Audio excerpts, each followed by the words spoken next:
আপনারা দেখছেন নর্থ বেঙ্গল সমাচার, উত্তরের বার্তা, সত্যের পথে। কোচবিহারে অনুষ্ঠিত ৬৮তম রাজ্য স্কুল গেমসের অনূর্ধ্ব ১৯ বালিকা বিভাগের ফুটবল শেষ হলো আজ ফাইনালে মুখোমুখি হয় জলপাইগুড়ি জেলা দল ও পুরুলিয়া জেলা দল। জলপাইগুড়ি জেলা দল ২-১ গোলে পুরুলিয়া দলকে হারিয়ে চ্যাম্পিয়নের শিরোপা লাভ করে। ফাইনালের সেরা খেলোয়াড় নির্বাচিত হয় জলপাইগুড়ি জেলা দলের প্রিয়া রায় এবং ওমেন অব দ্য টুর্নামেন্ট নির্বাচিত হয় কোচবিহার জেলা দলের কোয়েল বর্মন।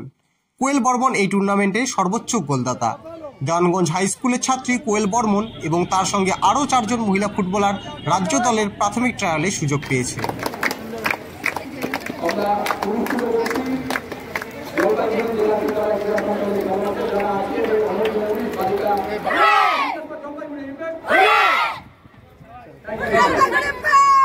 আপনারা দেখছেন নর্থ বেঙ্গল সমাচার, উত্তরের বার্তা, সত্যের পথে।